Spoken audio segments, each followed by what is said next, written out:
I have a question that came in this week, and so we're going to start the workshop off with this question.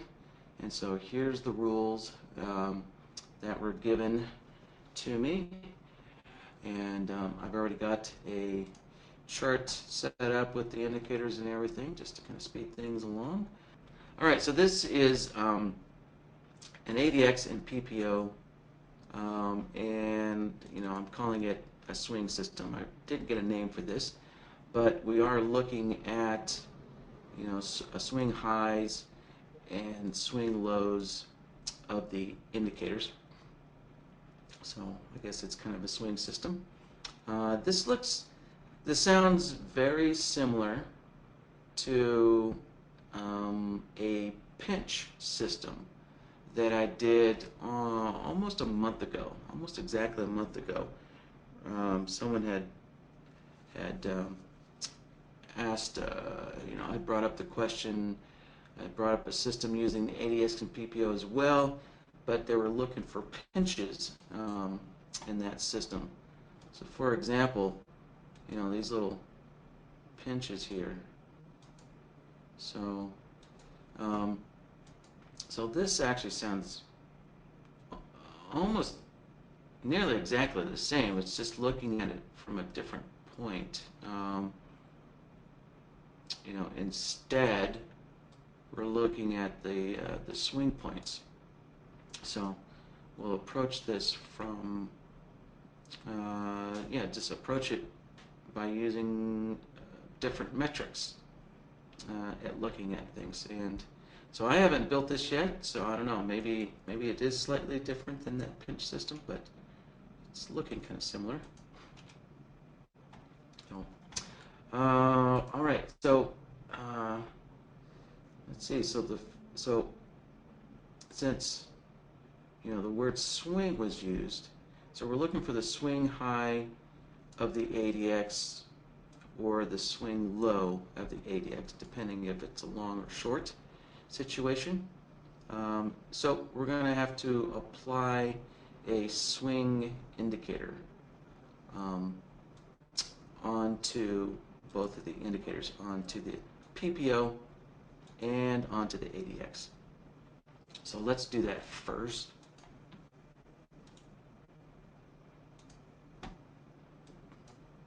And I will use the SI swings, highs, lows. So Dorsten built a very effective swing indicator. And let's see. All right. And now the next trick is we want to get the swing indicator onto the subpanel of the PPO, which is subpanel 2. Let's put this on subpanel 2. And then next, we need to feed the PPO indicator into it.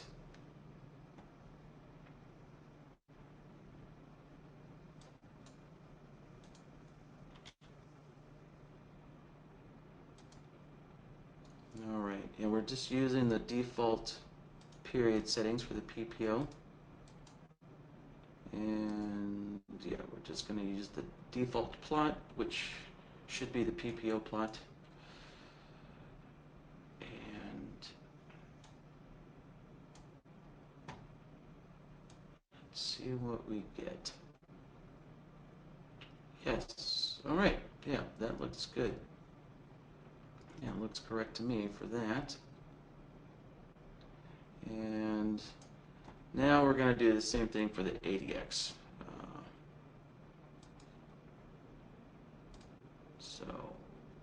And the ADX should be on panel 3. And let's feed the ADX in there.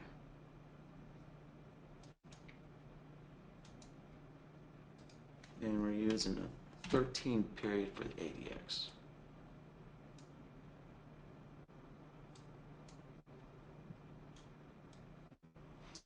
And let's see, I'm going to make a slight adjustment to the swing indicator.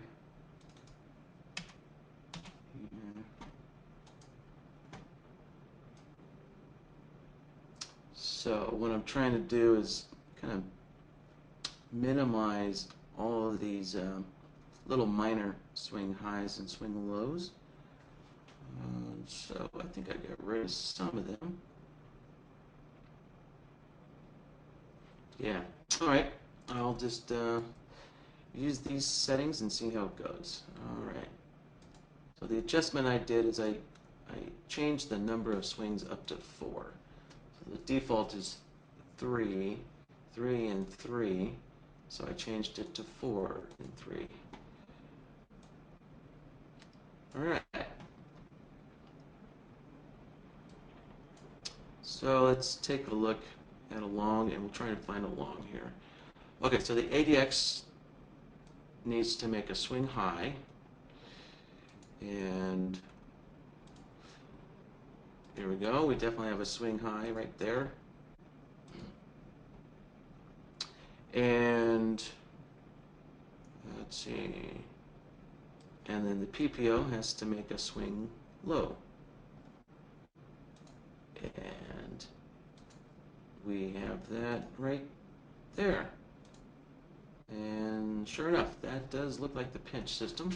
So just approaching it from a different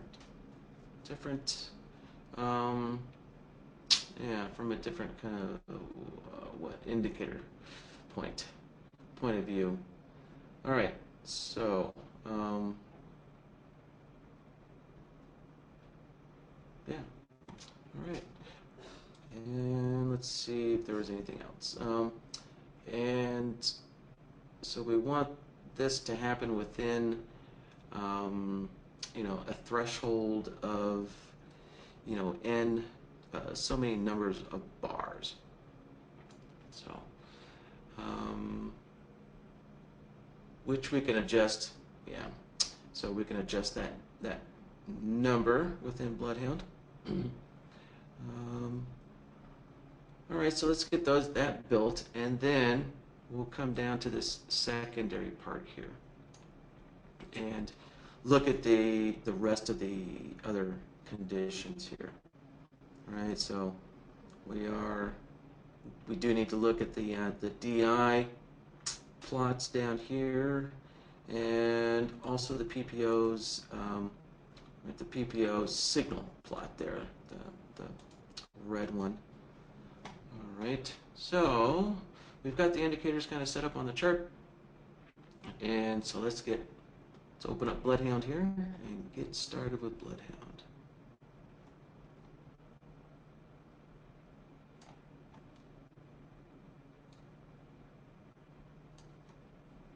All right, first thing is to name today's file. So today's the 15th.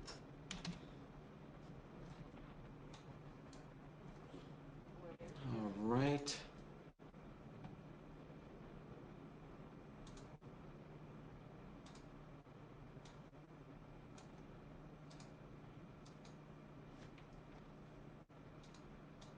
And we're going to name the logic template. Here we go. All right, we got the logic template named. We got the BloodHound template named. We're ready to go. So the way that these rules are written,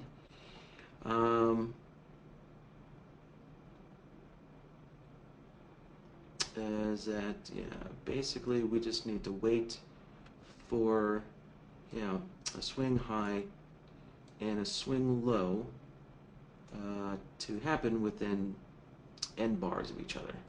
So the first thing we're going to need to do is detect when these swing points happen. All right, and we can do that. As you can see, I'm adjusting my little circle here. Right, so when the plot shifts right there, plot there. Right, so when the plot makes a shift, actually I guess it would be better. Oops.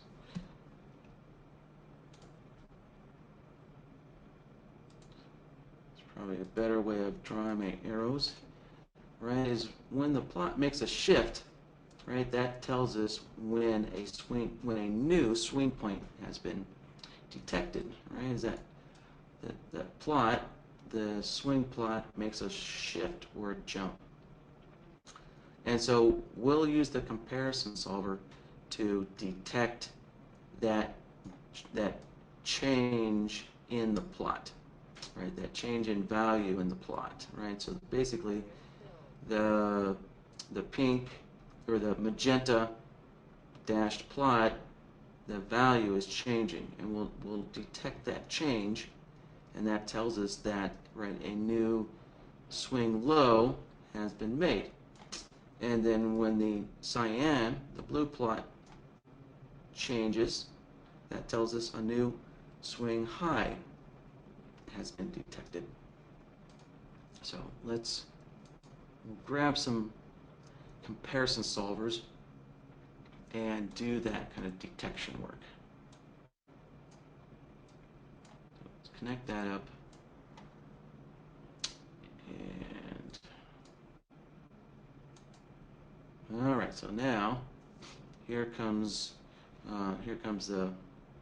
the neat part is, right, is we have the PPO indicator nested into the SI swings indicator.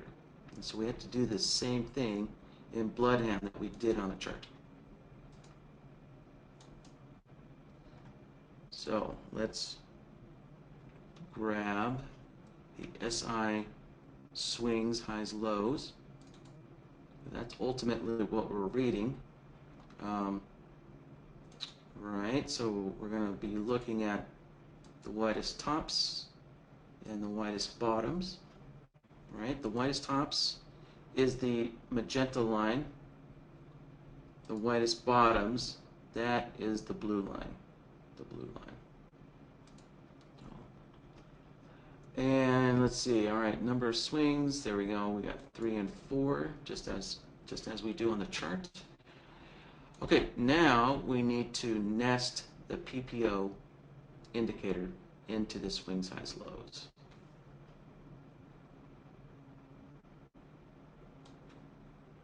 So let's go find the PPO. So the first thing I need to do is select the SI swing size lows, and then select the PPO, and then I can hit this nested button right here. And there we go. Now we can see the PPO is nested inside of the swing size lows. And let's get these indicator settings correct. Actually, let's see.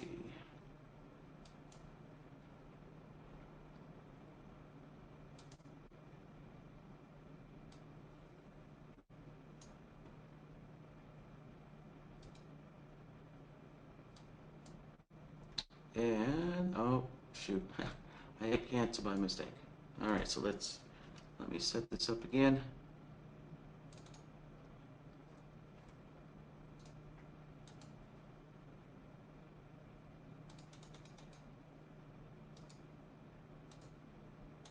There we go. Okay, so I need to make sure I've got the PPO period set correctly. So we want 13, 21, and 8. All right. And we're going to feed the default plot, which would be the PPO plot, into the swing indicator, like so. All right. And so that is input A set up. Next, we're going to set input B. So input B is going to be set up exactly the same way. So I'm just going to go through this a little quicker this time. Let's make sure I select the same plots correctly. And now let's nest the PPO in there.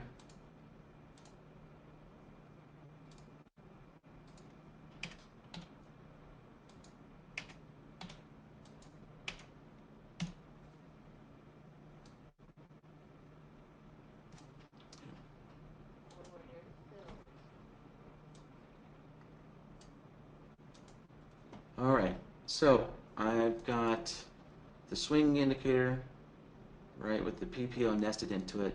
I got it set in there twice in input A and input B. We're not getting anything yet, and that's to be expected. And the reason why is this shift, when we look at this shift, right, it's happening from one bar to the next. So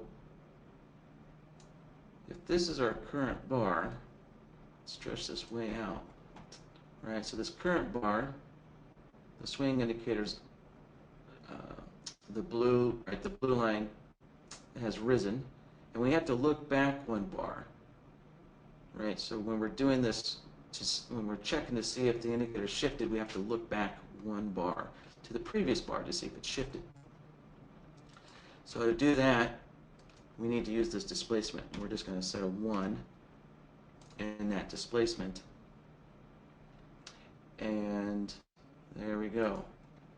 And actually, we're not actually looking at the ADX. We're actually looking at the PPO. So there we go. So when the swing lows shifted down, right, we got a red signal here.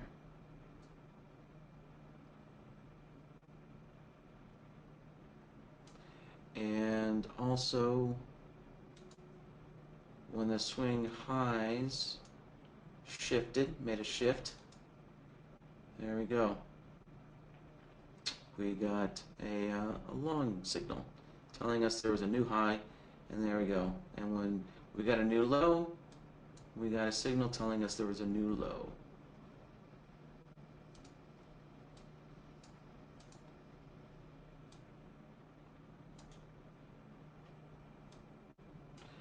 All right, so let's give this a name here.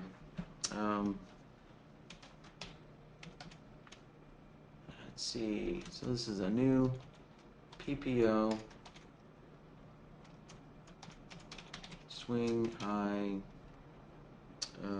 or low, and we're using the comparison solver.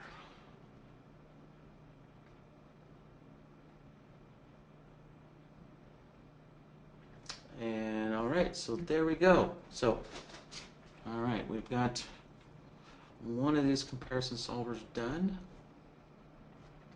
And so next, let's make another comparison solver, and we'll do the same thing, but for the ADX, right? The ADX indicator.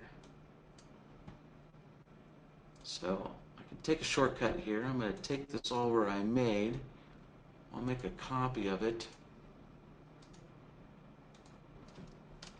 and I'll rename it like so. And let's put that new solver on the board. So there we go. Now let's take a look at this one. All right, so this is going to be for the ADX. So now we need to go in here and remove the PPO and replace it with the ADX. So let's just remove it. We'll click on our swing high lows, and then we can go select the ADX and nest it in there. Just like so, and change the period to 13. And the ADX only has one plot, so we're good there. All right, and we're done. And now we'll do the same thing for input B. So let's replace that PPO, and we'll nest the ADX in there.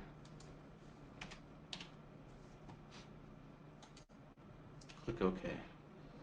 All right, so now this is for the ADX.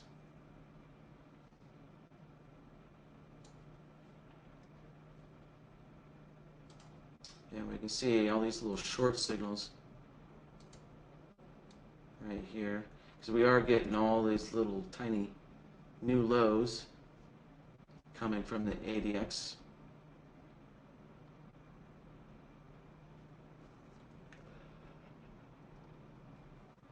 All right.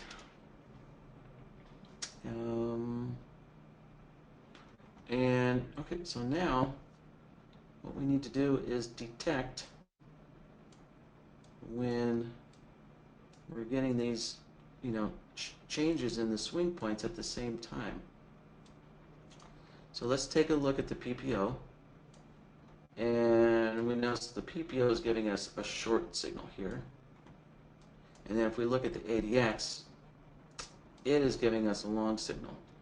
So we have to get the same signals out of these. So one of these indicators, we're going to have to change the outputs to, we're going to have to swap the outputs from a long to a short or a short to a long. So let's figure out what signal are we working on. So let's pull up the instructions again. All right, so we're working on the long signals. So so when the ADX makes a new high, that should be a long signal. And let's take a look here. So we have the ADX solver, right? The comparison solver for the ADX connected up.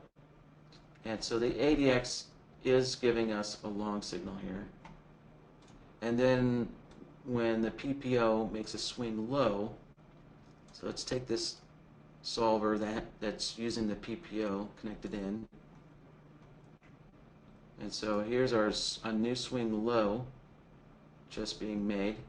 So that needs to be a long signal. This low needs to be turned into a long, and then vice versa, this long will need to be turned into a short. So this short needs to be turned into a long signal, and this long signal needs to be turned into a short. All right, so let's pull the instructions up here, right? So there we go. So when we get a swing low of the PPO, that's being used for a long permission. So what we're going to do is reverse our outputs here. So we can go to our outputs and reverse them.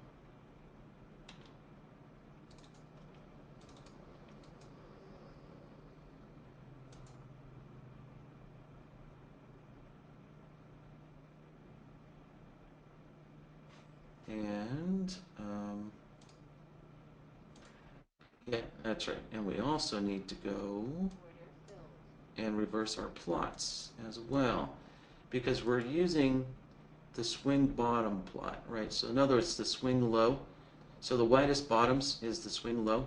So remember, the whitest bottoms is our magenta line.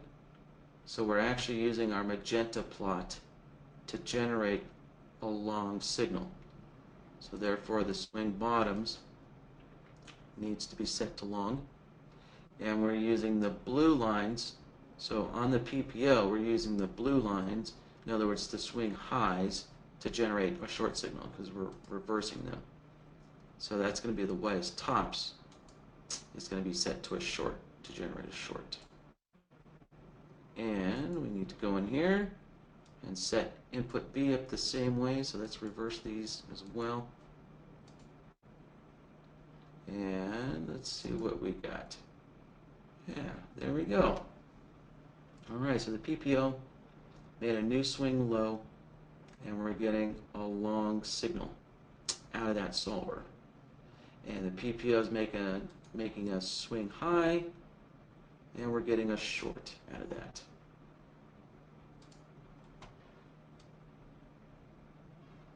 So there we go.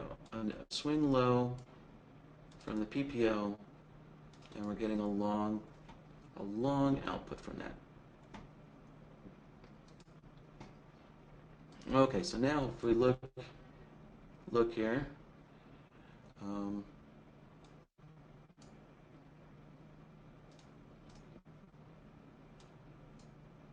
so So now we can see that both of these solvers are giving us outputs close to the same spots, near the same spots. Yeah.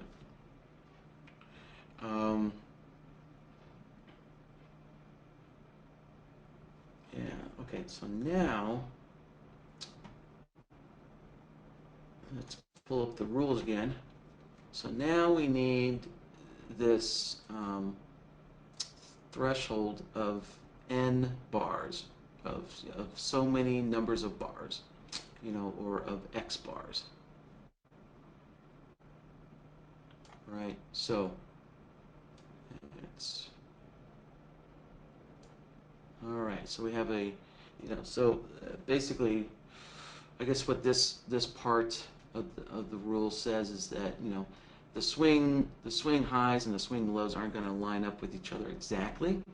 So we need to kind of give an allowance here of x number of bars or n number of bars, so that for them to happen.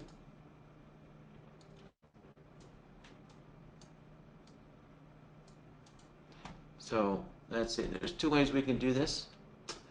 We can use a look-back node, or we can use a signal extender. And I'm actually going to use a signal extender,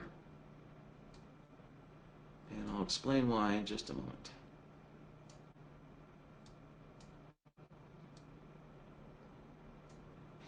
All right, so we're going to extend out for, let's see, actually, I guess we'll tighten it up. I'll say 3 bars. I'll just start off with 3 bars here. And the reason why I'm using the signal extender is because, actually, to better illustrate this, I'm going to extend the signals out for 10 bars. And let's take a look at the chart here.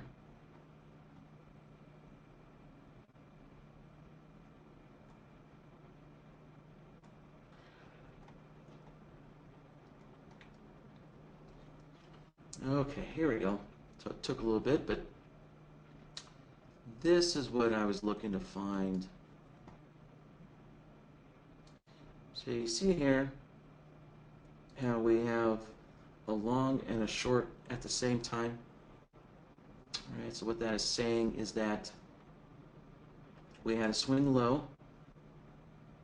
Let me grab an arrow here. So we had a swing low detected on our PPO, and that swing low, we extended it out for 10 bars.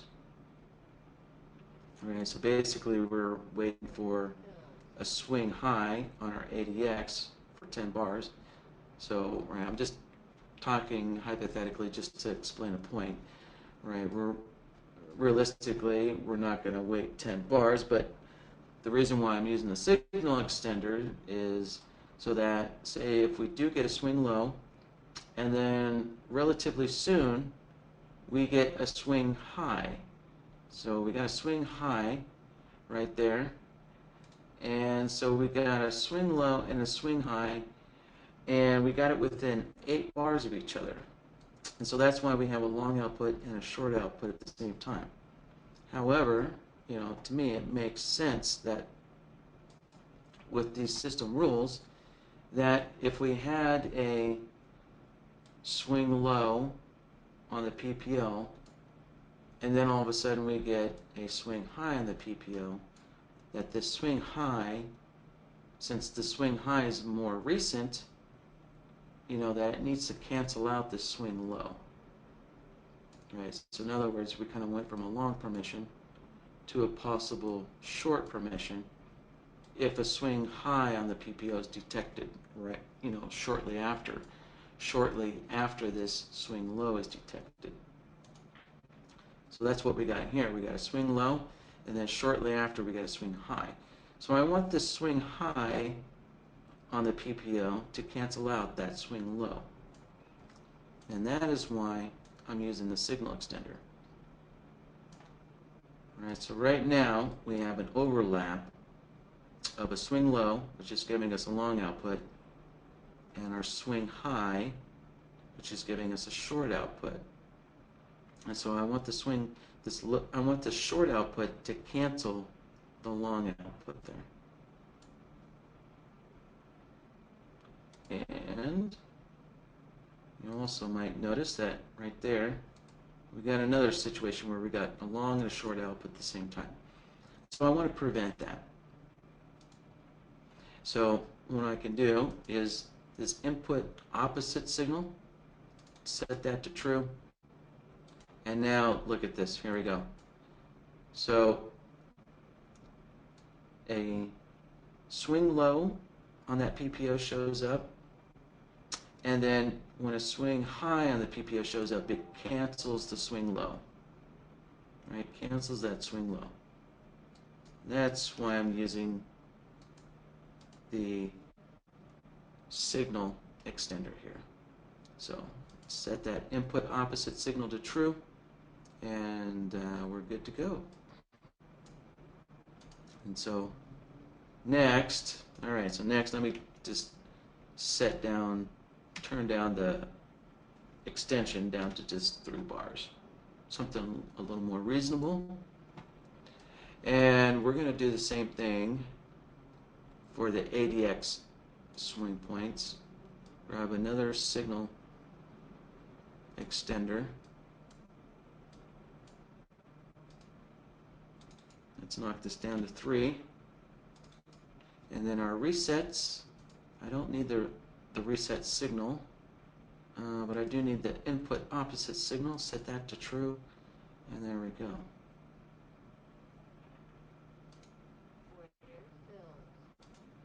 All right, good deal.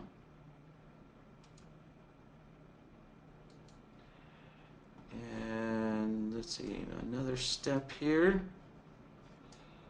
is we're going to now need to connect those together with a AND node.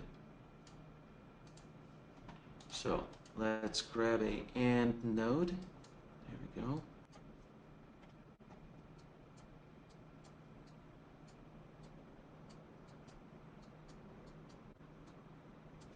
And let's see if we get any signals. And there we go. There's one. And there is 2. Yeah. All right, so we got a long and a short there. Let's see if we got any more. All right, there's another one. All right. There's another long. Another long. Okay, great. So, I have no idea if range bars work well with this. So, but we do happen to we do happen to be in a good spot here with some good signals that kind of match up there. So yeah, this is working well. All right, so there we go. We've got our permissions set up here. So let's pull the rules back up here. Okay, so we have our long permission set up, and we have our short permission set up. And so now we have some secondary set of criterias to meet as well. So, all right, so we're going to enter a long trade if the PPO crosses above its signal line and the plus DI is above the minus DI. All right, so let's set that up. So let's get our crossover here, right? So we want the PPI crossing over or crossing above its signal line. So let's set that crossover signal up.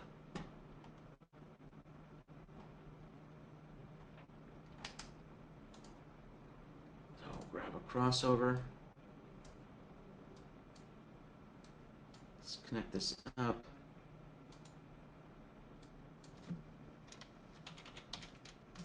Alright, so PPO line crossing over the signal line.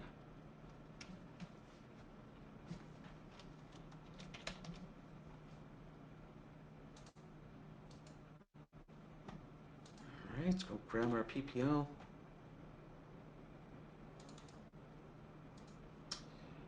And let's see, our settings were 13, 21, and 8. And we want to make sure that the PPO line plot is selected, which it is. Okay, and then down here in input B, we're going to set this to the signal line.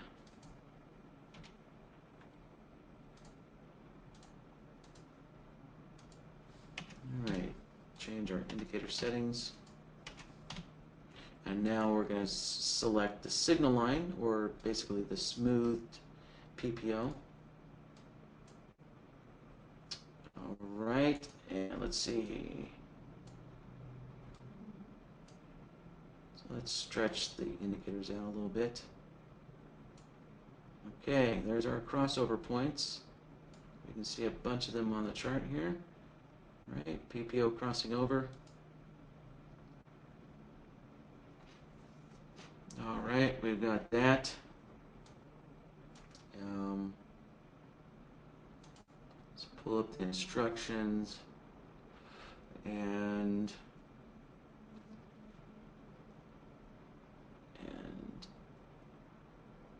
alright, so next let's check to see if the DI plus is above the DI minus. The DI plus could be, above or below, right? So if in a long situation, the DI plus is going to be above.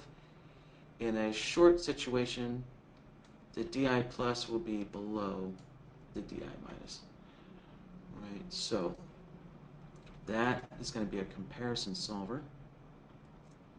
Let's grab this comparison solver,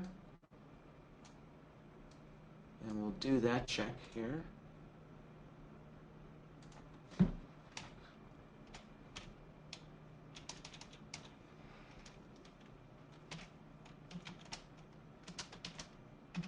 Alright, so the plus DI above or below the minus DI. So that's what we're checking.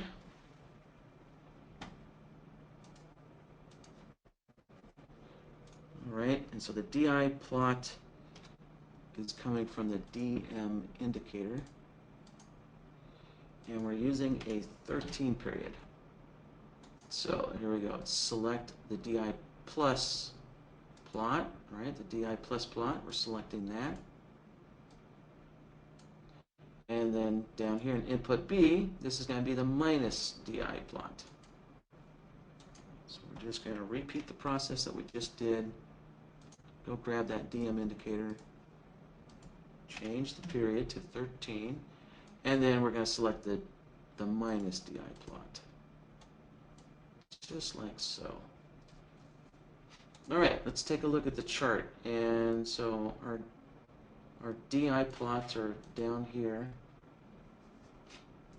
And, right, so the red line is the minus DI. So when the minus DI is above, that's a short indication. And over here, when the DI plus is above, the blue line is above, that's a long indication. So there we go. All right, so things are looking good. So far, we got those solvers.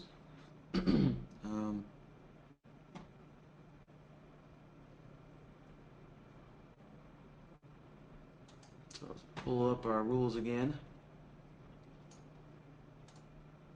Okay, so if the PPO crosses the signal line and we want our DI is above the DI plus, so next we need a AND node. Let's connect those in there.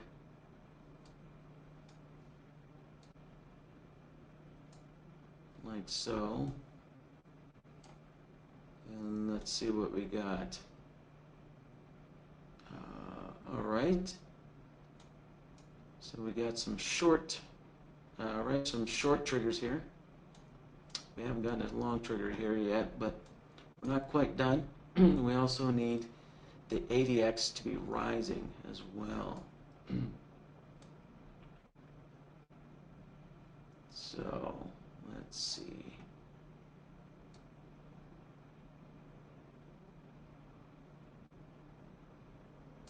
All right, so the, excuse me, the ADX has to be rising. Okay. And let's see, even for a short, the ADX has to be rising for short. Okay, so we always want the ADX to be rising. So let's grab a slope solver.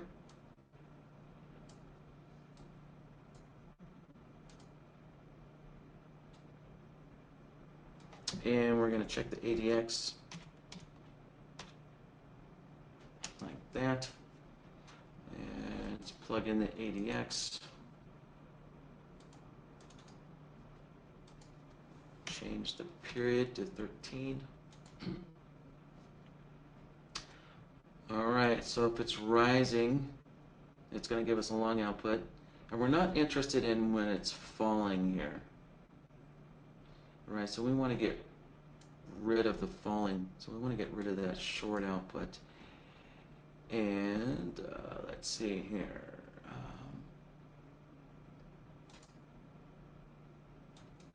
Now, you would think that we could use the long only. Right, so there we go. We've isolated the long only, so that tells us when it's rising. But let's go back to the rules. So in a short situation, right, so for a short trade, we're also looking for the ADX to be rising. So we need to get a short output at the same time. So when the ADX is rising, we need to get a short output there as well. Right. So sometimes you might think we could use the against direction, but that's not going to work because we've set the evaluate to long only. So we're not going to get short output out of the solver. So what we have to do is use a function node. And let's see, I can use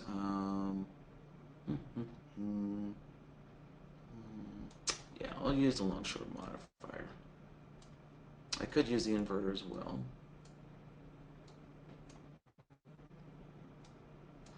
And so instead of swap mode, let's see, we're going to mirror, yeah, we'll just mirror the long.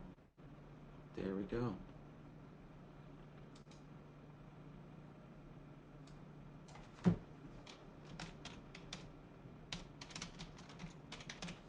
And I'll rename that function node to just mirror long because that's what it's doing. And there we go. So now we have a long and a short output when the ADX is rising. Right? Okay, and we also need to put this in here, connect that in, and see what we get. And so we'll take a look, and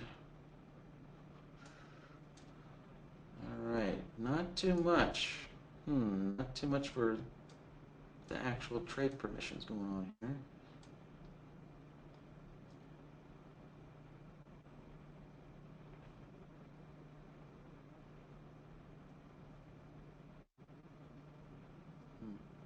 Well, so we might have to make some adjustments or something like that.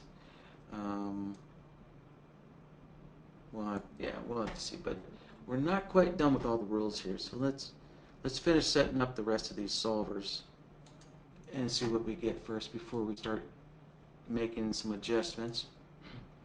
All right, so we did item number 1.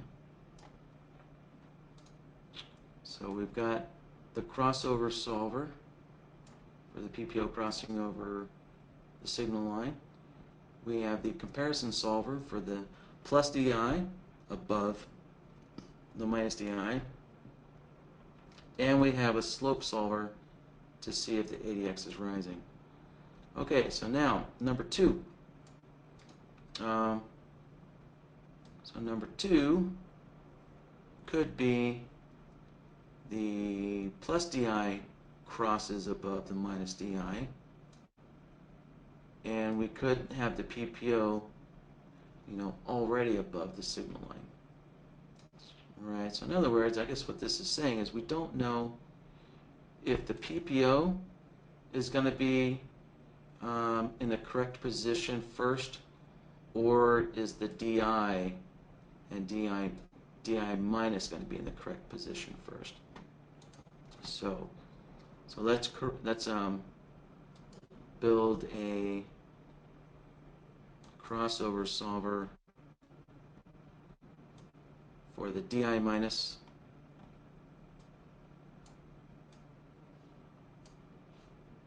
I'm sorry, we're going to build a crossover solver for the DI plots here.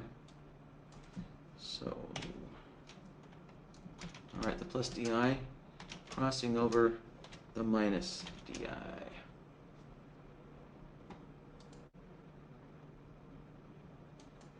So let's go set those up.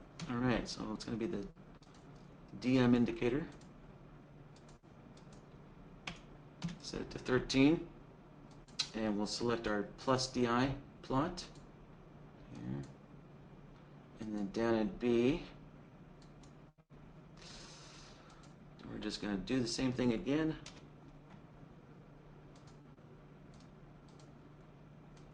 All right, change that period. And now select the minus DI down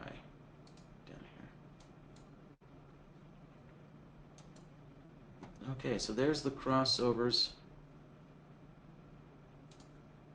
Right, the crossovers for our DI plots. Right. And so next we need a comparison solver for the PPO indicator. All right, so to bring the instructions up, there we go. We did the plus DI crossover the minus DI, and now we'll check to see if the PPO is above or below the signal line. So we're going to grab a comparison solver for that.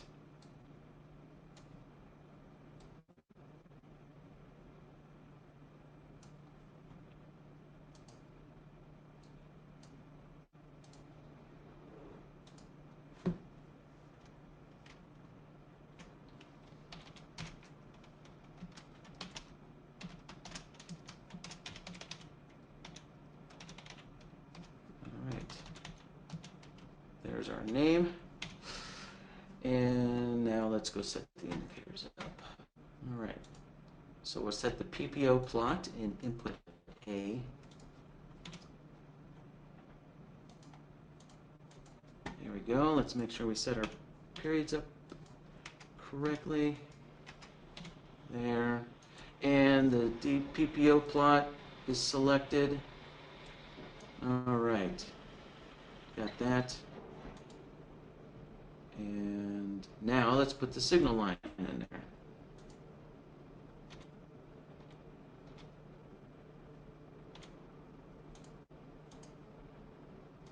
All right. Change our periods. And now let's select the signal line, which is called the smooth line for NinjaTrader.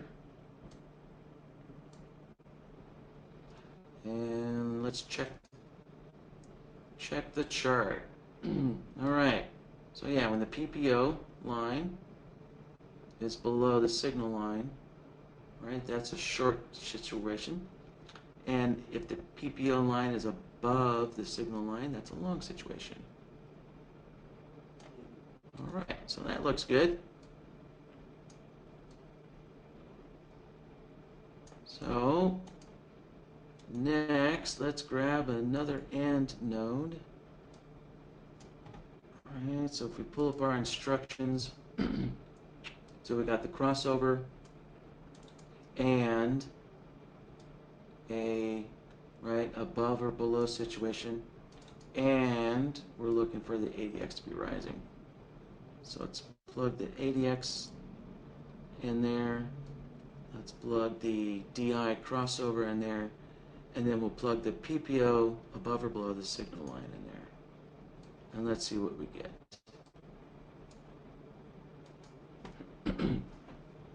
And it doesn't look like much, does it?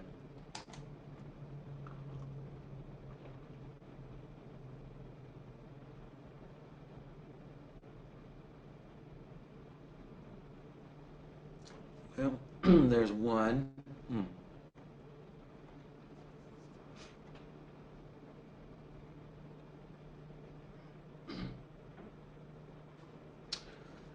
Well, let's see.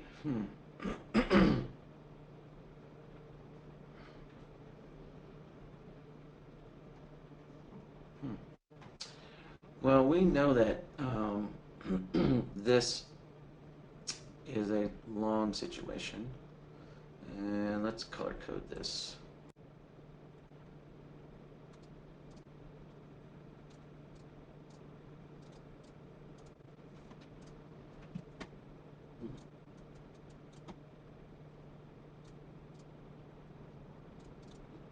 All right, so we know that that is a short situation there. Okay. So let's check the other rules here.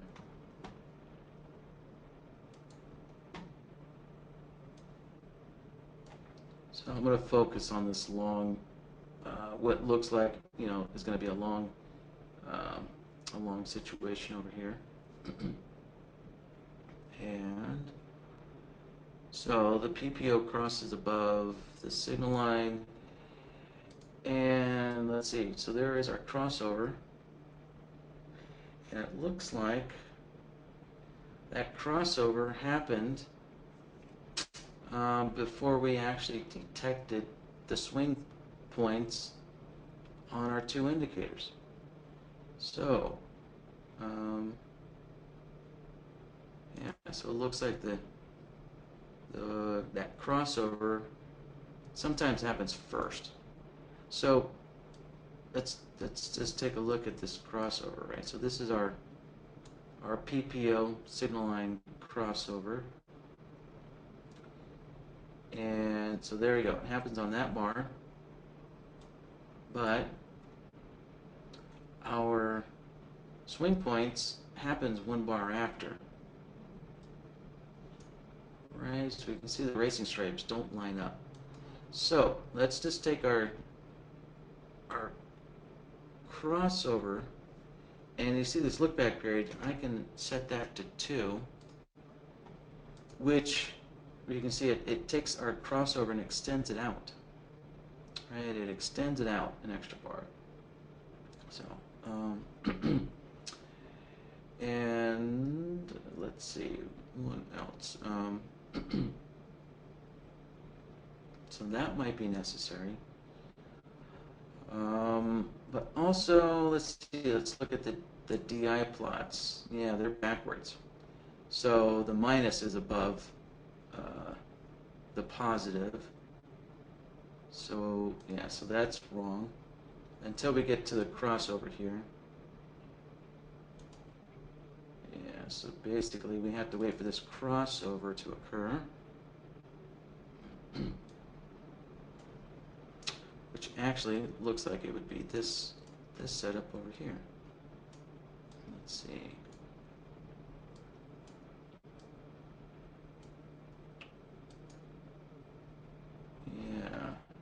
Yeah. So there's our DIs crossing over, and our PPO line is above the signal line. However, the ADX is sloping down. So, problematic. So I'm reconnecting the ADX slope back into our AND node.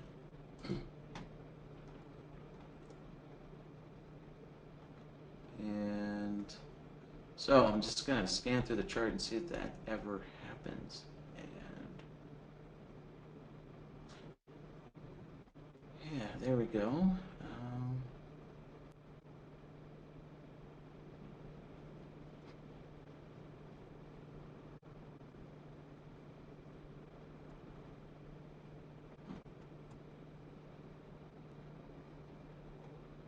All right, so we do get this happening sometimes, a few times.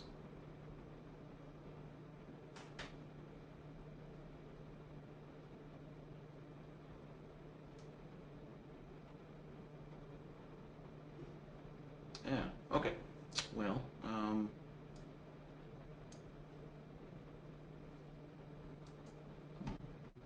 doesn't look like, I'm going to take a look again. Doesn't look like we're ever getting any short setups here. Oh, there's one. Finally, one short setup.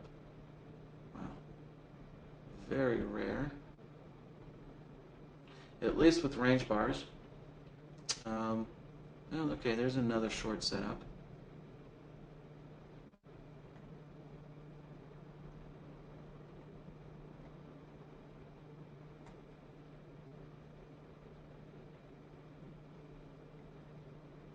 And, okay, so it does happen every once in a while. Okay, good. I just want to make sure that we do get some short and long, both kind of short and long set signals out of this. And so,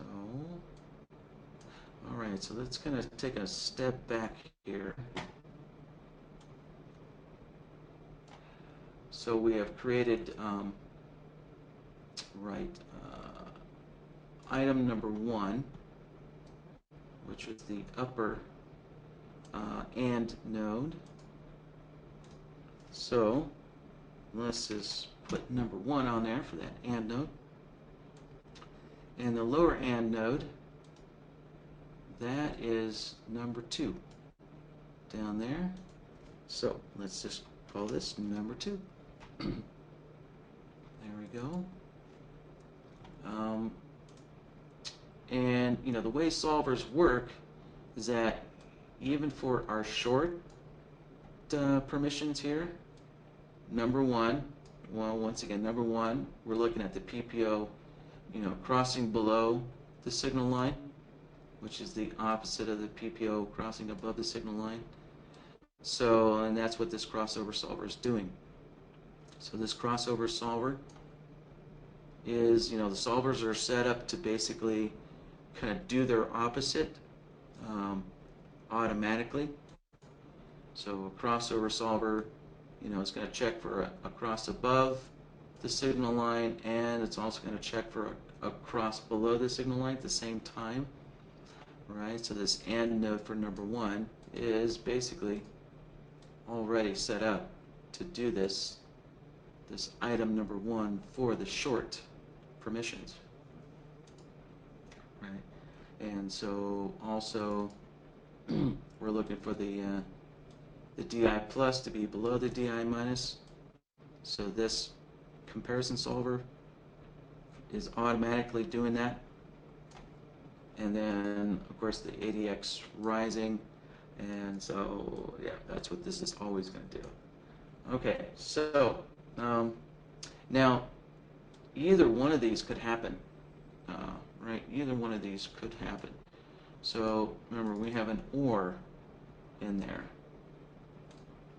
I could do something like this just to kind of help illustrate, right? So we could have number 1 or number 2. So as you might have guessed, we need an OR node.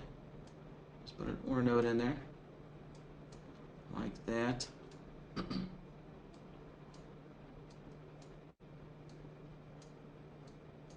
All right, so that's a little more complete now. So let's kind of go back to where we're working at. And let's see. Well, alright, so we're still not. So the actual signal setup isn't quite. Yeah, it's not near where the indicators are.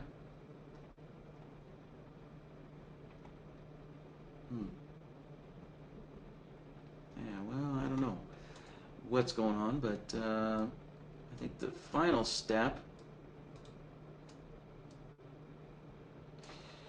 is to connect the two pieces together. So this up here, right, that up there is our permissions. Remember, so we built our long permissions and our short permissions, right? So our permissions are looking at the swing high and the swing low. So that's kind of what this AND node is doing for, as far as our rules go. So let's just call this AND node the permissions. There we go. And there's our permissions. And next we're going to take another AND node and connect these together. So this OR node would be, let's see, what do we got here?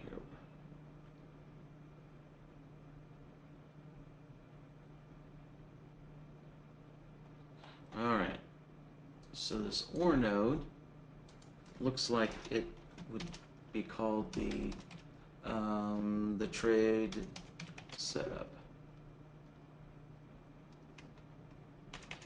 or the trade entry.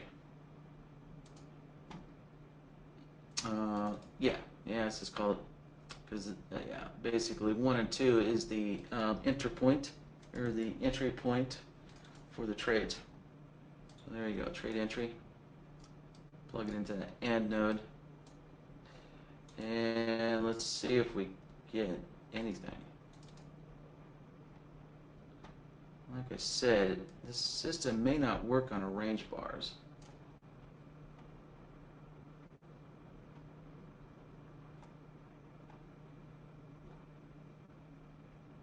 Oh, hey, there we go. We're getting some short signals. All right. We're getting some things lining up. Well,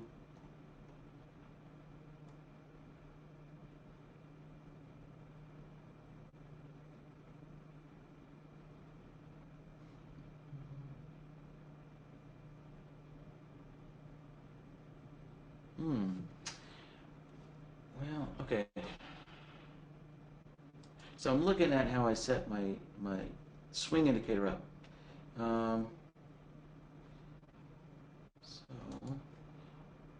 So if you guys remember early on, I changed the settings on the swing indicator. So, right, so this magenta line, right, is pointing out that swing low, and this blue line is pointing out that swing high. And you notice how long it took, right? That swing low, you notice how long it took for these, the swing lines to adjust? Well, that's because of one of the change I made to the swing indicator. You know, I was trying to filter out a whole bunch of these little minor swing points and stuff, but you know, I don't know the system, so maybe that's not necessary. So I'm going to go and undo that setting. So I'm going to go back and use the number of swings to 3. Set that back to 3.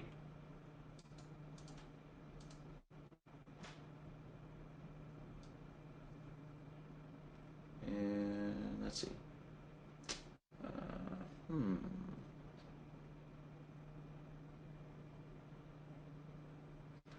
No, that still did not help.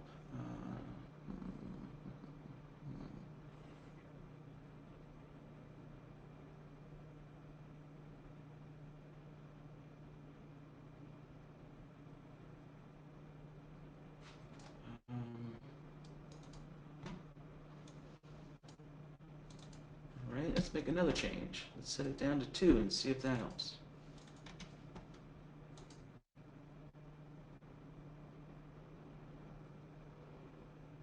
Okay, that looks better. I like that. All right, so now we're getting that swing point there picked up, you know, as soon as possible, as soon as an indicator can. Yeah. All right. So I've made some adjustments to the indicators on the chart. So now let's open up BloodHound and make those adjustments into BloodHound.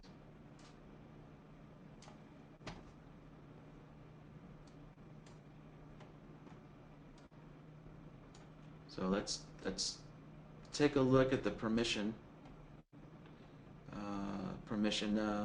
and node, and then we have to go into our solvers and make that adjustment to the indicator. So I'm going to grab the comparison solver that's looking at our PPO swing points, and I'm going to go into the swing high lows and adjust that number of swings down to 2. And same thing down here, right? We're using the swings high lows there. Adjust that down to number 2. So there we go. I adjusted input A and I adjusted input B. So now let's do the same for the solver with the ADX indicator in it. So once again, input B. Let's go in here. We're going to click on the swing high lows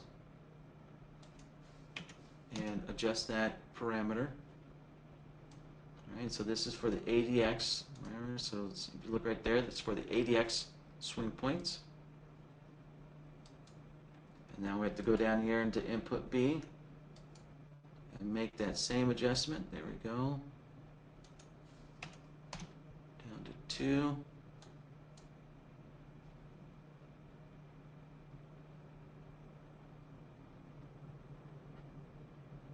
And all right, I think that should do it. So let's see. Okay, so we are getting some more kind of long permissions in here.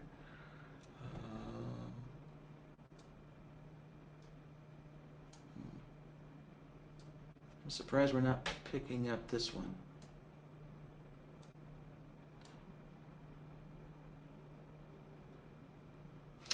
Oh, right, okay.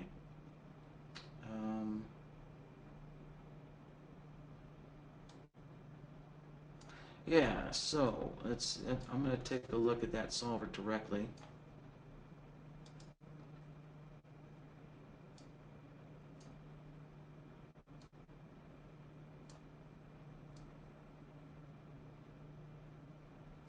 So what's happening is, if you look, so when the magenta line steps down, we're getting an output when the magenta line steps down. But if the magenta line steps up, right, so this is a swing low, but it's a higher low. So, right, and we're just interested in detecting swing lows. It doesn't matter if it's a higher low or a lower low. But right now, if you notice, we're only detecting lower lows. Let's keep going here. Right? So look, all of these long outputs are lower lows. And if we go here, we're not picking up any of these higher lows. So I need to make an adjustment to my solver. And let's see, I think I just need to do that and that. So what I did is I just turned on some other outputs here. All right, so there we go. I have a 1 here and a 1 down below. And for the short outputs, I have a 1 up above and 1 down below. Let's take a look at the chart. Yeah, there we go. So now I'm getting a lot more um, swing lows and swing highs. But more importantly is I'm picking up this higher swing low. Okay. So I'm going to do the same for the ADX solver here. So I need to put a 1 down there and a 1 right there. And so now let's take a look at the AND node.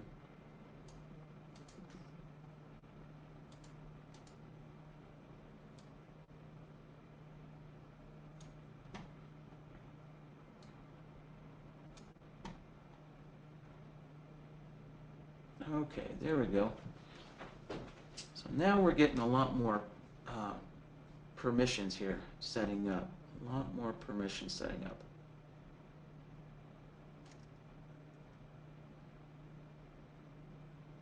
Oh. All right, and so with that happening, now let's take a look at the final AND node here and see what we get.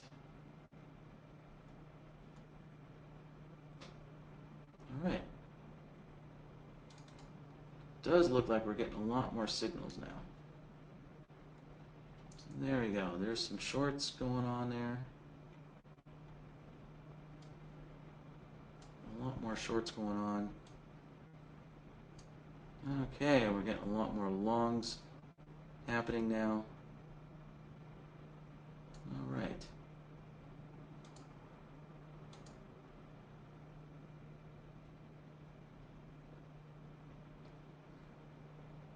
Yes, I think that did it. I think that was probably the last piece of the solver that I needed to correct. So let's shrink down these indicator windows. Yeah.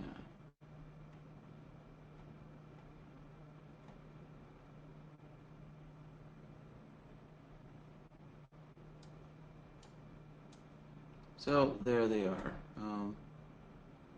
Who knows? Maybe they work better on minute charts or Renko charts. I don't know, but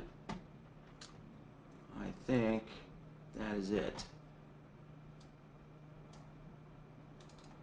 So let's see. Let's pull up the BloodHound interface here and take a final look at it. So there we go.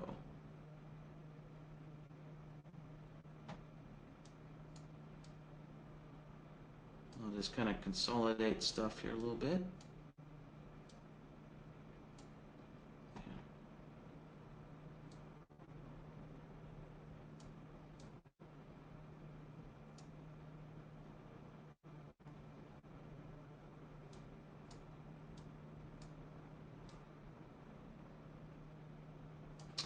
All right, well, guys. Okay. Yeah, before I shouldn't wrap this quite up yet. Let's just kind of take a look through the rules here. Oh, that's right. There is also a exit signal as well. So let's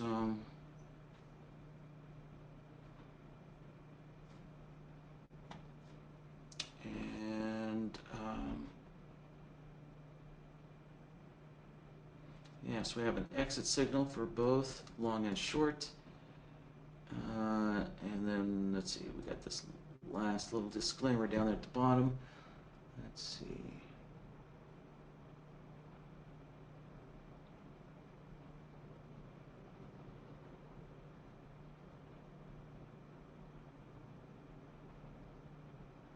Oh, okay.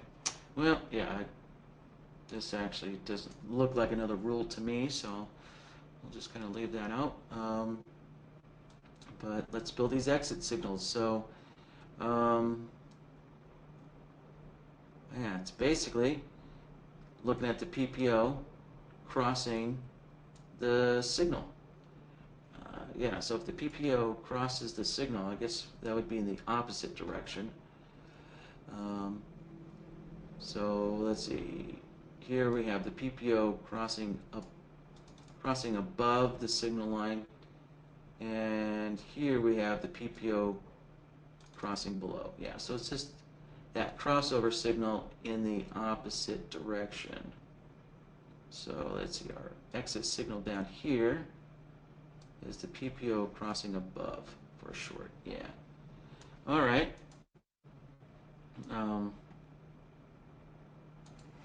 And let's see here.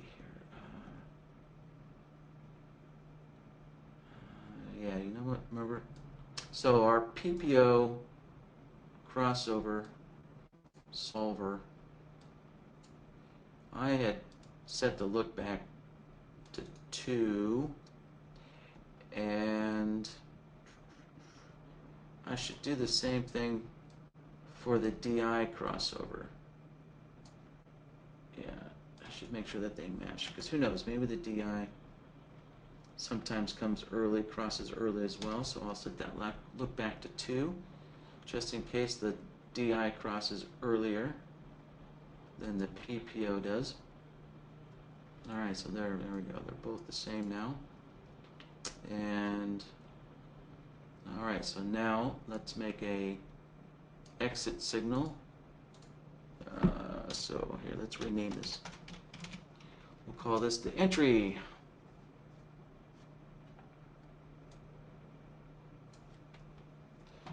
And we'll make a new one, a new logic template,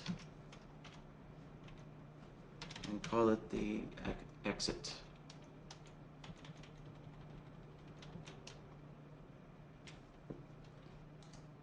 And for that, what I'm going to do is I'm going to grab this PPO crossing over the signal line.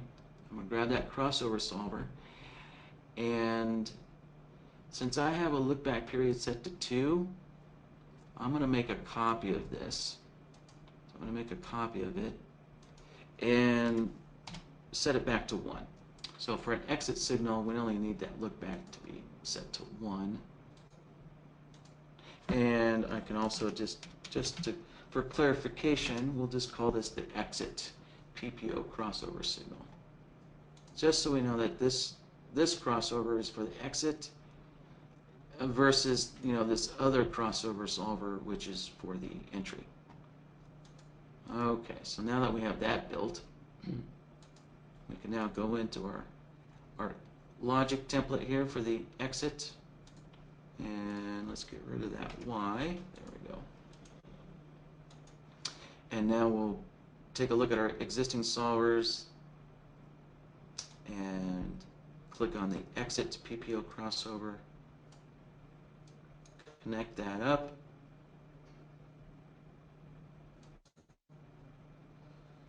and there's our exit signals. All right, there's our exit signals. All made.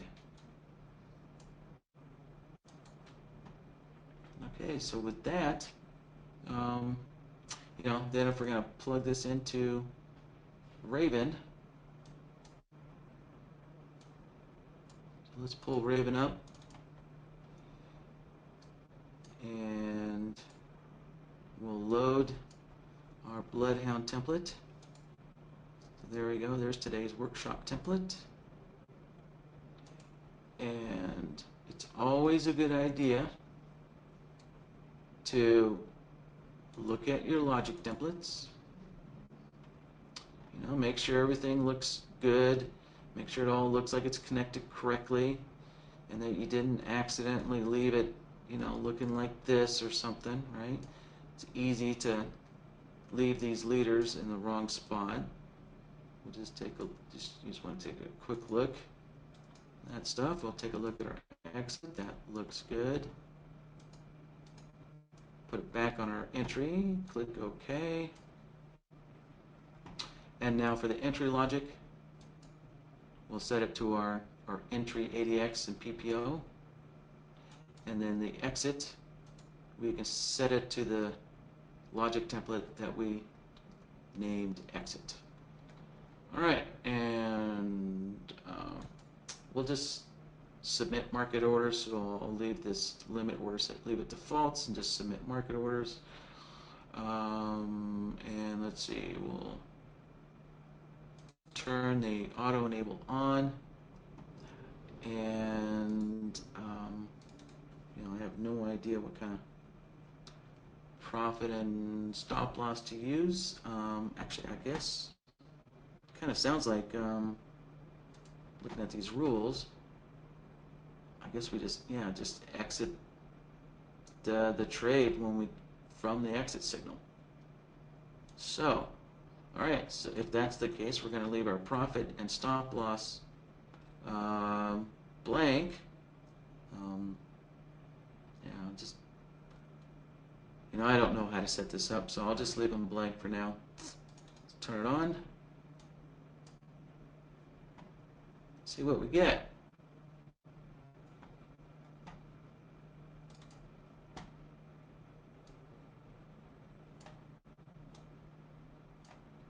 Oh, all right, there's a couple of trades there. All right, 2 small losers and a winner there.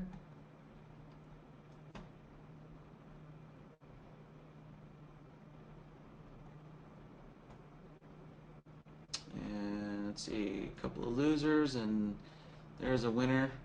So, but who knows? I totally could be using the wrong kind of chart for this.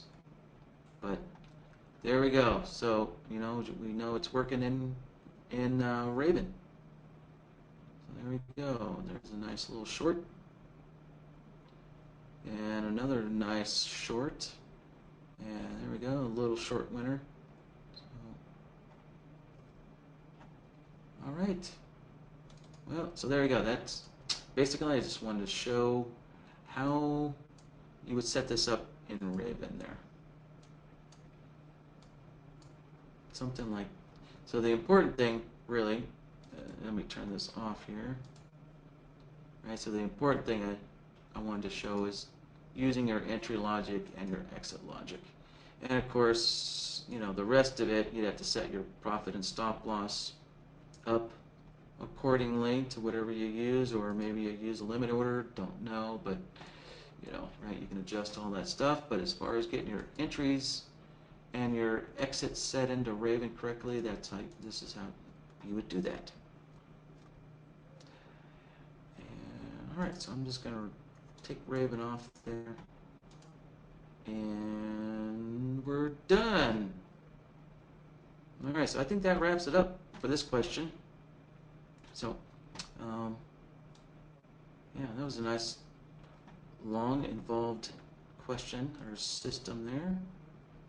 So Mark is asking, can you detect the volume of a bar in BloodHound so that you can set a minimum volume threshold? You bet. And Mark, you used the correct terminology. You said, can you set a minimum volume threshold? Right. And so that's the solver that you want to use, is the threshold solver as well. So let's put the volume indicator on here so we have something to work with.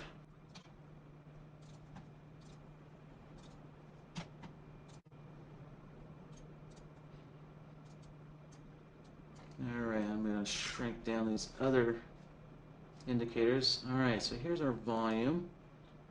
And so, we want to detect, here, let me just draw a line on here so we have a visual reference. And let's say we want to detect a volume of 400. So there you go. So our line here is set to 400. And I'll dash it. There we go. Right, I just picked 400 because I happen to see a bar. It just happened to be a bar right here that's above 400. We have a couple more bars there above 400. Yeah, all right. So let's get BloodHound open. And let's create a new logic template. So there's a new logic template. And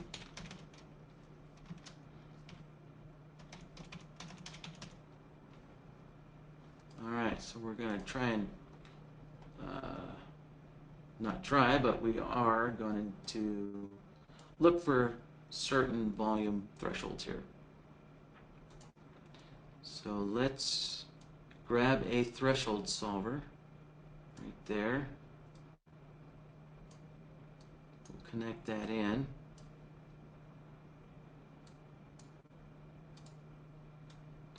And I'm going to name this here, so volume, and we're going to look for a 400 threshold.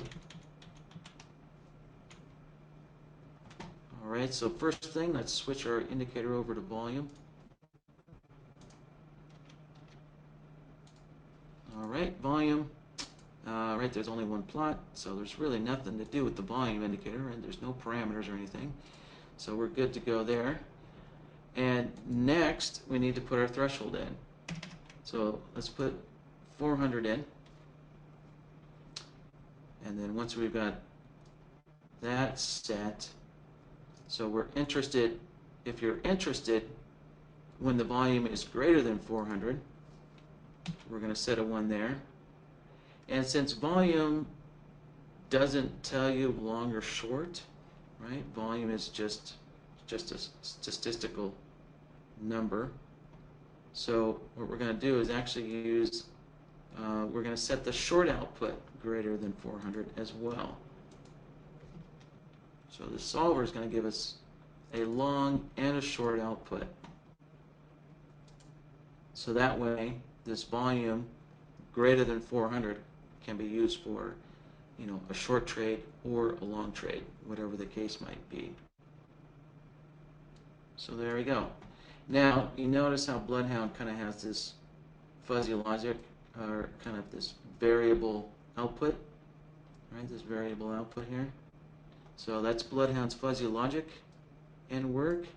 And basically, what's happening is BloodHound's output, this output from this solver, it's creating a ratio of 0 volume to 400 volume.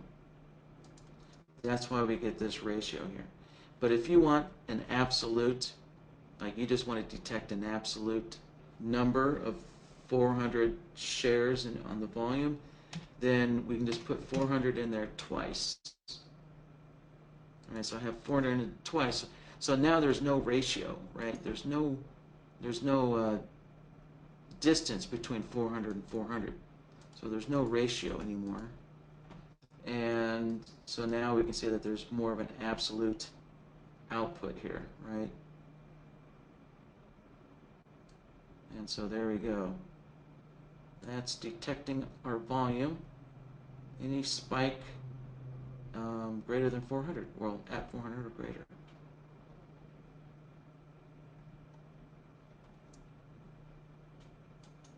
All right, so there you go, Mark. All right, so Mark would also like to detect a Renko chart pullback of 2 bricks. A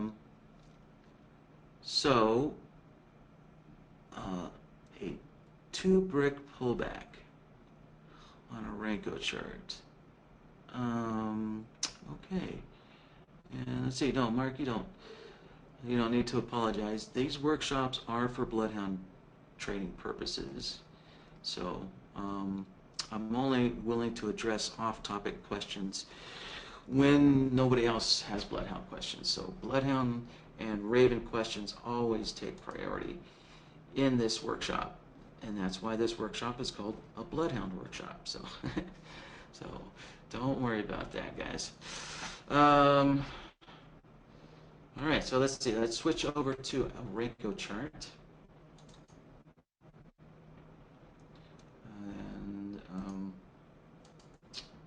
let's see. So, Mark, are you using the original Renko, or are you using like a hybrid? Okay, great. All right, and we'll do a 5-brick.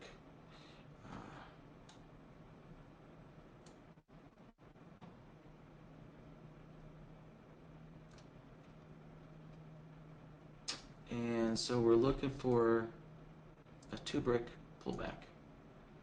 And let's see what we get here. Okay. here we go, a 2-brick pullback. Something like that. Or something like that. There we go.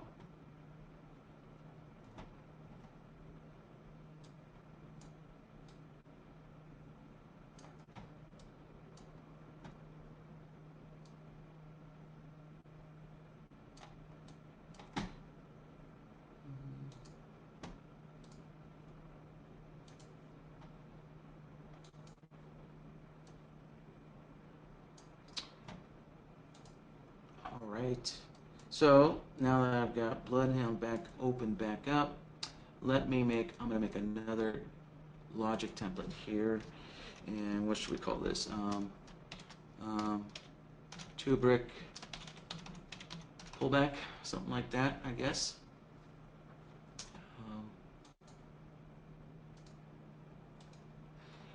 And alright, so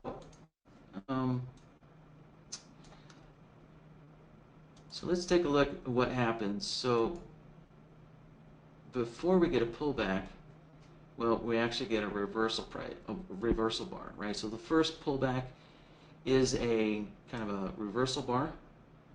So that has to happen first before we can get 2 bricks of a pullback. All right, so let's first thing we're going to do is detect this reversal bar, and then we'll check to see if we have a second bar going in the same direction there. So to do that, we're going to use a inflection, right? So inflection is a change in direction. Let's connect that guy up. And then next, so for the input, instead of using an indicator, let's use price. And we'll just use the closing price, like so, and we're done. All right, so since price reversed short, right, we got a short output here, right, a short racing straight. And excuse me. So let me just kind of stretch my chart out so we can focus on this right there. There we go. All right, so we got a reversal down. Now the question is, for a 2-brick pullback, are you wanting to detect a long? Are you wanting to get like a long signal out of this, or do you want to get a short signal out of this? You know, so for a pullback in a uptrend, I'm guessing you probably want to get. Okay, well, so specifically speaking, since we kind of have this right up move here, I imagine you're looking for a long signal after this pullback. Now, it's probably my guess as to what you're looking for. So, with that, if we're looking for a long signal after this downward pullback, then what we're going to do is we're actually going to reverse these signals that we got here. So we're going to take this inflection solver and we're going to reverse the output there. So the slope in direction is going to be turned off, and then we want to use the slope against direction, like so. So now, when we get our reversal bar, it's actually a long, right? And so, yeah, because we're looking for basically, I'm assuming, yeah, that Mark is looking for kind of a pullback for a long signal. Okay, so we've got that reversed right, and so there's the first part. Okay, so now we need to look for 2 bars. So we're going to set this aside, and we're going to use the bar direction.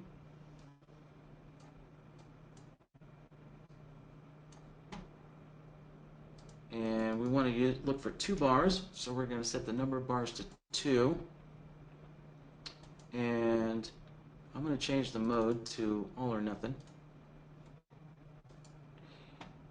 And here, so let's take a look. So, right when we get at least 2 bars in the same direction, we start getting an output in the direction of the bars. So once again, our our two pullback bars there, right? They're giving us a short output, but really we're looking for a long output. So we're gonna we need to reverse this again. Well, not yeah, we need to reverse this output here.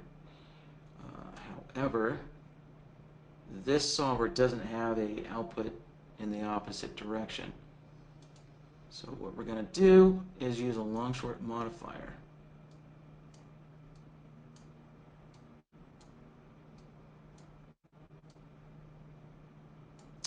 And the long short modifier, its default mode is set to swap. And you can see what it did is it swapped the outputs. So instead of a long output, instead of this long output that we had, now it's a short. And now our pullback bars are giving us a long output. Right? Okay, so, and I'm going to shorten the name here. I'm going to shorten it to just swap, like so.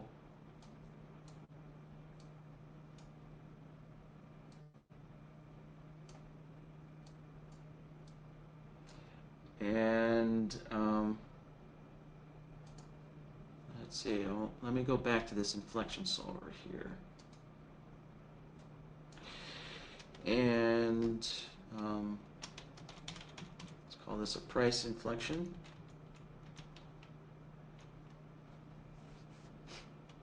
And we actually kind of reversed it. So how about if I just put the word, reverse in there. So it's a reverse price inflection. And then we need, so then there's one more component to a pullback, which is, price is going to reverse again. Right, so now price is going to reverse again. And so, well, actually, it depends here, Mark. So, it depends, do you want a long signal on this down bar? Or do you want to wait and get your long signal after price reverses again? So that's the question. Do we wait till after price reverses, or is it on the pullback bar? Okay, so you want to wait until you get 3 long bars following. Okay, let's see.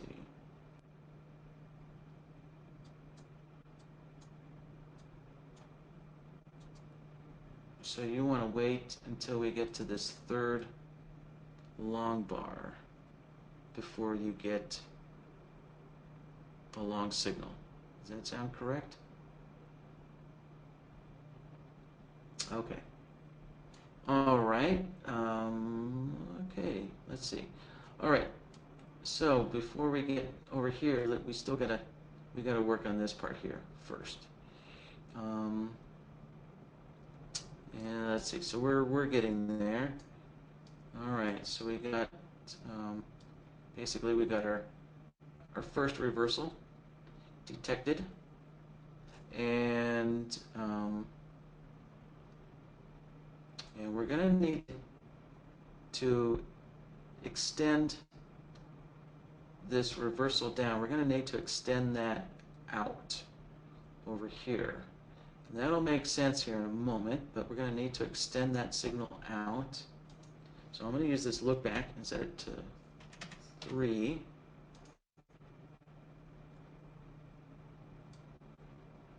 And let's see, that's right. Shoot. Actually, we'll just have to extend it to 2. Yeah, extend it to 2.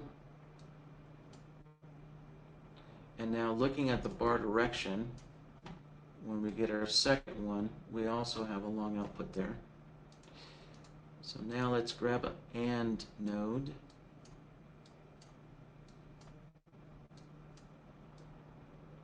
All right. So now we can see we've got the second bar marked. Right, we've got the second bar marked. And actually, you know what? It looks like this guy. No. Yeah, we do actually need that. Yep. So we've got the second bar marked after a reversal. And so once again, we're waiting for another reversal.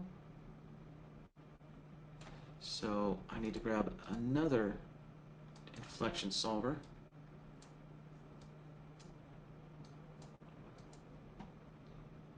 And once again, let's set this to price.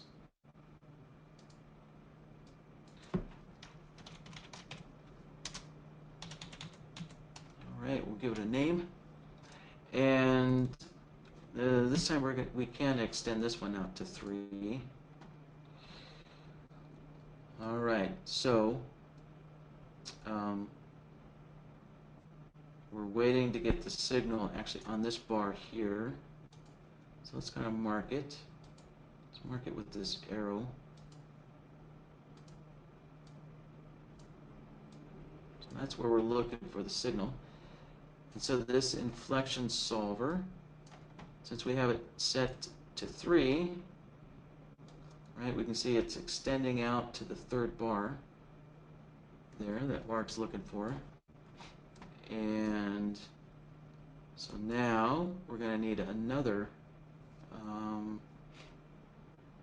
bar direction. And let's set this to 3 bars, because now we're looking for 3 bars in a row. And once again, I'm going to set the mode to all or nothing. And grab another AND node.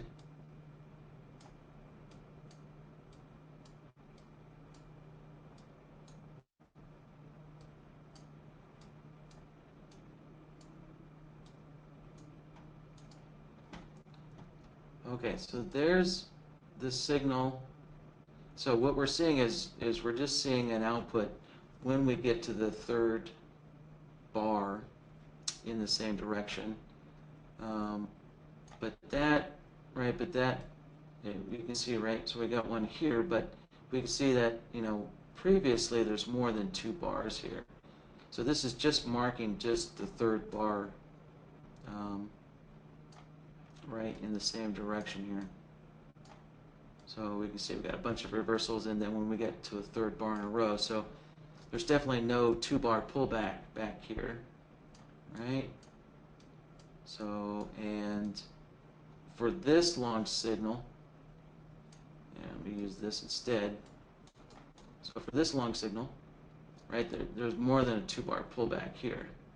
So this isn't, it may look ready, but it's not yet. What we got to do is take the signal from here. So this has confirmed that we got at least a 2-bar, and we need to extend that.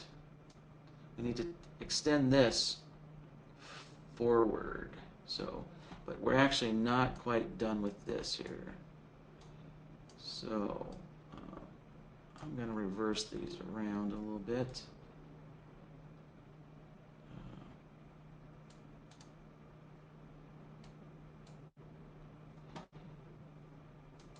All right. So to make sure that we only have a 2-bar pullback, I need to add more to this. I'm going to add more to it.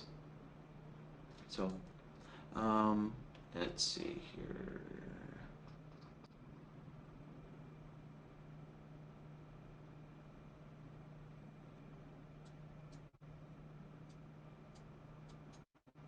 And I'm just thinking how I'm going to do this. So to the seems like I'm overcomplicating it right now.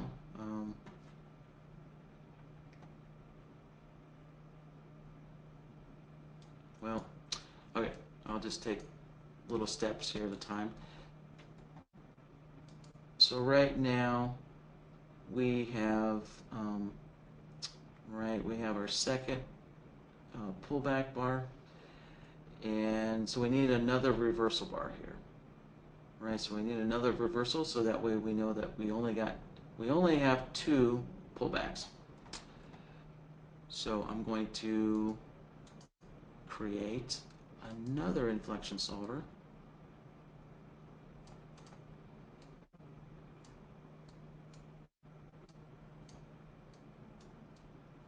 So let's grab another. Yeah, this is going to take several inflection solvers here since we're dealing with a lot of reversal points.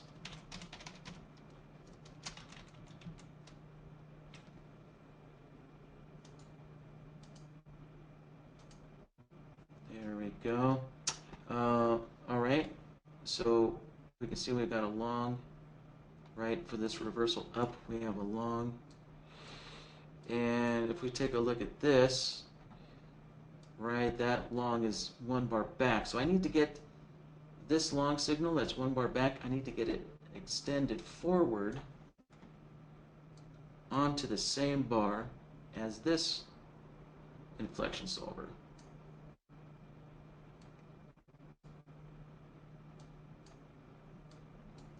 So to do that, I'm going to grab a look back.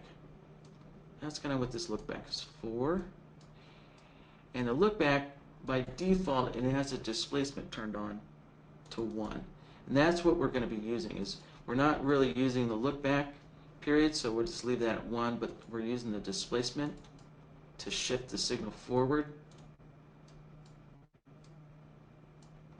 So there we go. So now the signal was one bar back, and now we shifted it forward one bar by using this displacement function. Right? So if we look at the AND node, our signal is one bar back, and now after the look back, our signal got shifted one bar forward. And then if we take a look at this inflection solver, it also has a long output on the same bar, right? So both of these have an output on the same bar. And now we can take a AND node,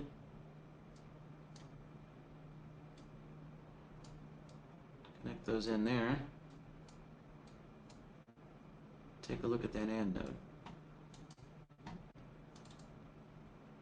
So now let's take a look, see what we got so far.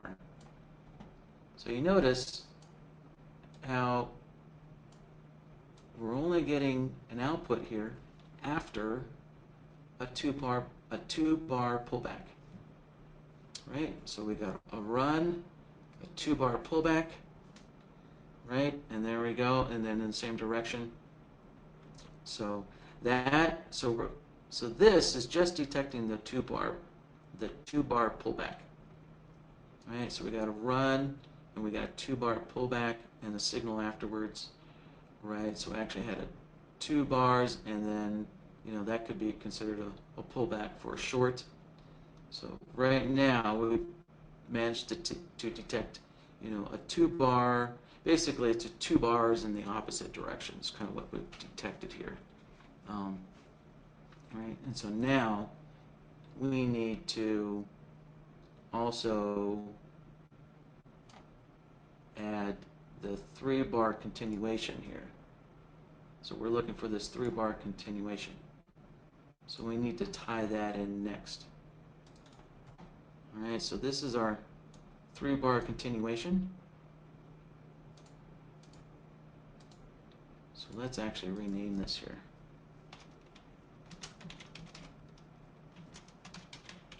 There we go. So it's a 3-bar continuation.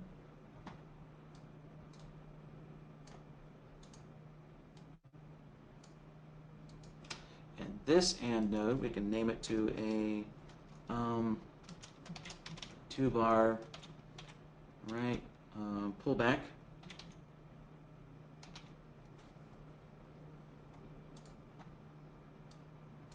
Like so. And so now we need to get these two different logics connected together. However, let's focus on the chart here. So our 2-bar pullback, right, that is on this bar. But our 3-bar continuation, right, it's over here. So our signals are on different bars. Right, so we need to somehow get the signal from here. We need to get signal from there over to our 3rd bar. Like so. And let's see, there's a couple of ways we can do that.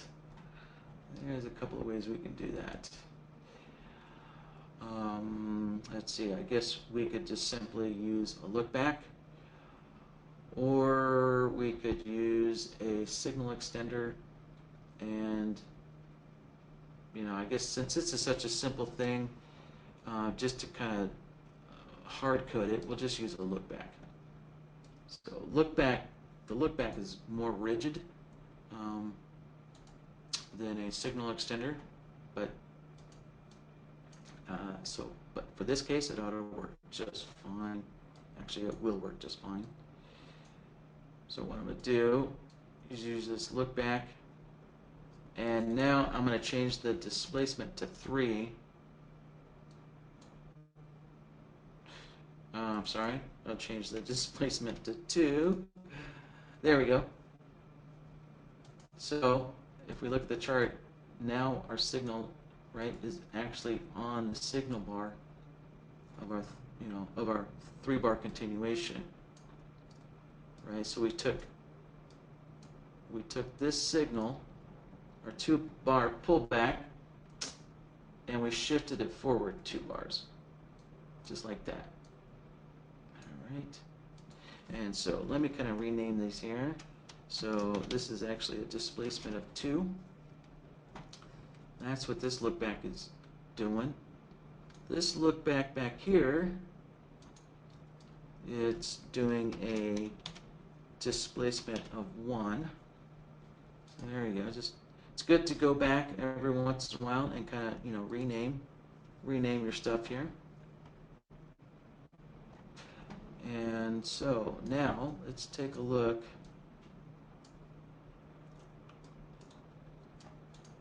So here is our 3-bar continuation, and then this is our 2-bar pullback system that's been extended forward. So what we can do next is take this, connect it back into there, and that should be it. Let's take a look here. Oh, yeah, all right. So there we go. So we got 2 bars in the opposite direction, and then a 3-bar continuation. Right, 2 bars in the opposite direction, and then a 3-bar continuation. And let's see what else we got here. Right, you'll notice that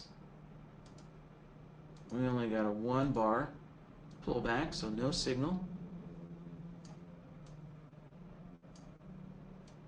All right, a 1-bar, no signal. And there we go. So a 2-bar pullback, and then a signal in the continuation direction. All right, so that's what we have so far, Mark. Is that it? All right, so yes, that does it for Mark. Okay. Okay, so we want to detect when the fissure makes a turn, or reverses. And then we also want to know, let's see, when it turns through -2,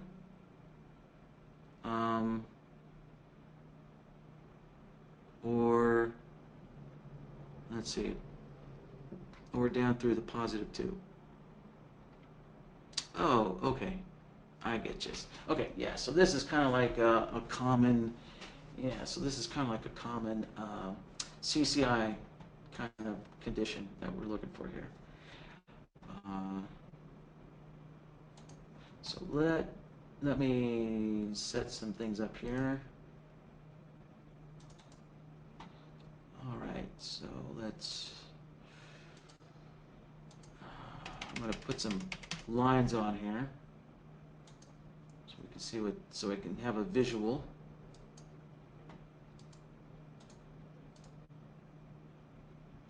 All right.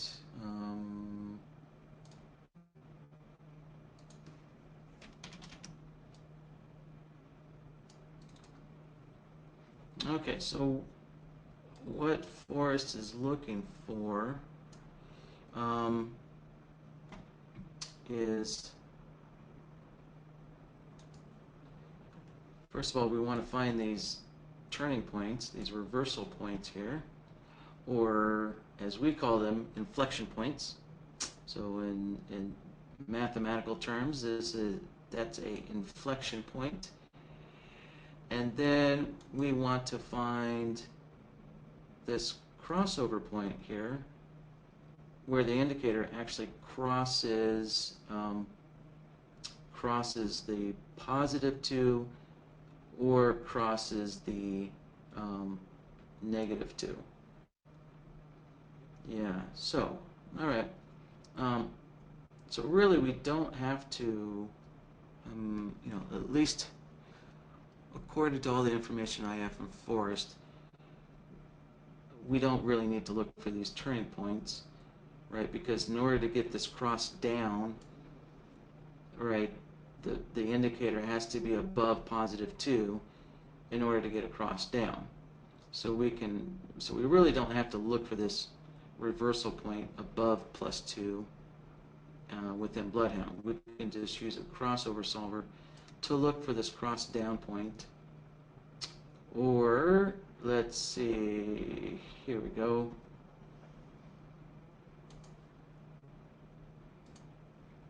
Or we can look for this cross up. So this is going to be, right, a cross up point right there. Okay, so there we go. There's our 2 points. So, Forrest, does that look correct so far? What you're looking for?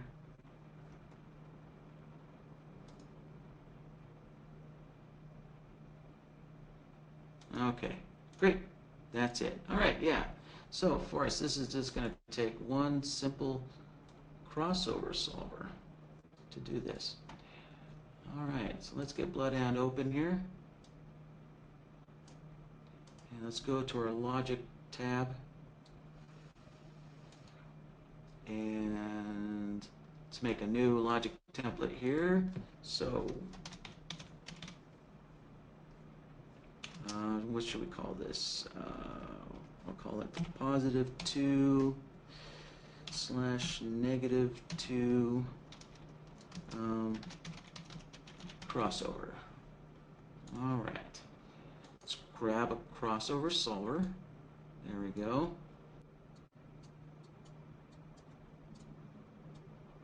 All right, let me name this solver. All right, so we're looking for the fissure to cross over +2 or -2.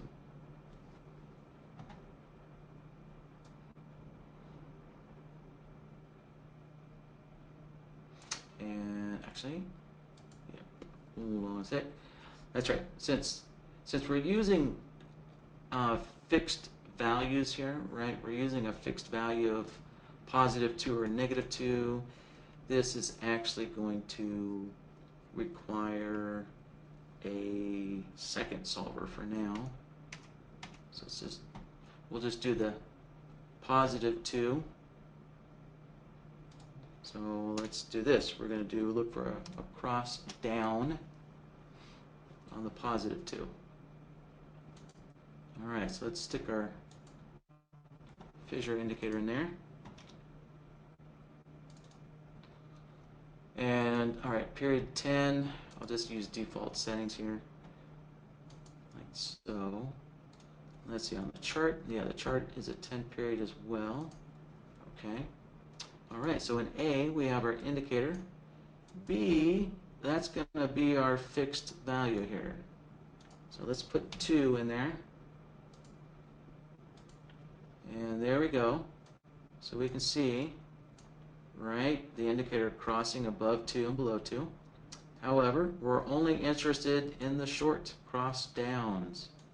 So what we'll do is we'll change our evaluate to short only. So there we go. There's all of our cross downs, like so.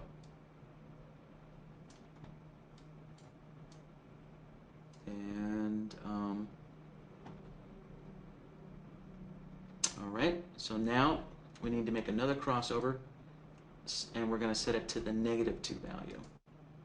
So I'm going to take a shortcut. So there's the solver we just created. Let's make a copy of it. And we'll set this to -2. Set our value to -2. And the last thing is always remember, this is the hard part to remember, is to change or evaluate. We need to turn it to longs only. So, okay, so that's solver set up. So let's go put it on the board now. There it is down at the bottom. And actually, let's change the name. This is actually a cross up. There we go. Okay, and there we go. There's our one cross up signal on this chart. Not too many cross ups, are there? Okay, there we go. There's a couple more. All right, so now we have 2 solvers, and so now we're going to join them together with an OR node, because we want to see one or the other. Or basically, we want to be able to see both of them. We want to be able to see both of them, so we're going to use an OR node. And there we go.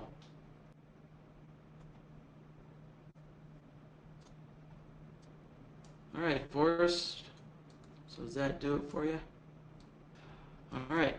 Well, guys, yeah. Hey, have a great weekend, and I hope to see you next Friday. All right. Bye-bye, guys.